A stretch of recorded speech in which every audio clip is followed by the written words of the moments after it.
आपके लिए जुम्मा जुम्मा कुछ ही दिन हुए हैं। लोग मुझे आज उम्मीदवार के रूप में देख रहे हैं, लेकिन मैं वैसे अपने आप को नहीं देख रही हूँ। पहले ही बॉल पर आपने इमोशनल स्ट्रोक खेल दिया है माधवी लता जी। तो आते हैं असल मुद्दे पर कि ये सरकार बीजेपी माधवी लता की पार्टी टारगेट कर रही है मुस्लिम्स को।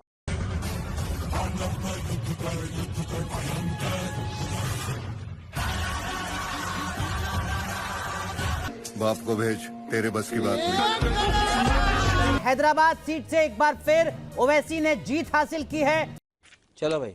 दोस्तों, जिसे राजनीति में आए जुम्मा 8 दिन नहीं हुए, वो चले थे ओवैसी साहब को हराने, पर खुद बुरी तरह से हार गई। तो गोदी एंकर इस पर खूब फिरकी लेने लगी। तो आप भी ये पूरी वीडियो देखिए और मजे लीजिए। 40 साल से जिस शख्स ने लगातार हैदराबाद में जीत हासिल की है, कैसे आपको लग रहा है? क्योंकि अभी आपके लिए तो जिसको कहते हैं एक मुहावरा है कि जुम्मा जुम्मा कुछ ही दिन हुए हैं, क्या आपको नहीं लगता कि आपने पहली बार में ही बहुत बड़ी चुनौती ले ली है?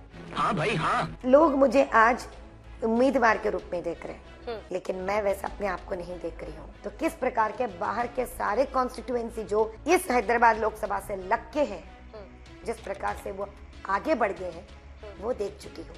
इस देश के लिए मैं एक नया उम्मीदवार हो सकती हूँ, लेकिन अपने आप के लिए यहीं की हूँ मैं, और यहाँ का हर सच्चाई से मैं वाकिफ हूँ। पहले ही बॉल पर आपने इमोशनल कार्ड खेल दिया से आता है।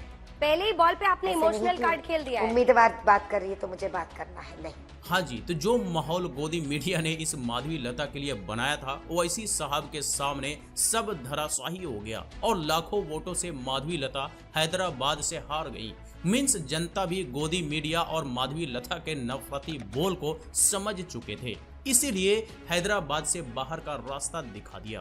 और अंजना ने बिल्कुल सही सवाल पूछा कि राजनीति में आए जुम्मा कुछ ही दिन हुए हैं और ओवैसी साहब को हराने चली हैं, मतलब कुछ ज्यादा नहीं हो गया? कहाँ ओवैसी साहब और कहाँ ये माधवी लता? खैर, इसका नफरती माहौल बनाना, इमोशनल कार्ड खेलना, धार्मिक कार्ड खेलना, सब के सब हवा हवाई हो गया। इस पर मजे सिर्फ जनता ही नहीं ले रही, बल्कि गोदी मीडिया के गोदी एंकर भी खूब ले रहे हैं। पहले ही बॉल पर आपने इमोशनल स्ट्रोक खेल दिया है माधवी लता जी। तो आते हैं असल मुद्दे पर।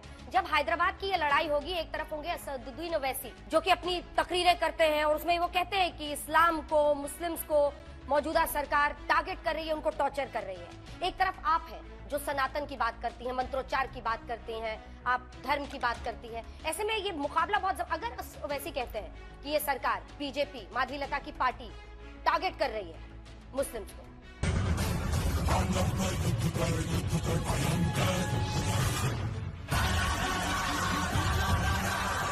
हैदराबाद सीट से एक बार फिर ओवैसी ने जीत हासिल की है। मेरा यही जवाब होगा कि हम पसमंदे औरतों के आंसू पोंछने के लिए इंस्टेंट ट्रिपल तलाक निकाल देते हैं, उनको हम यूसीसी देते हैं।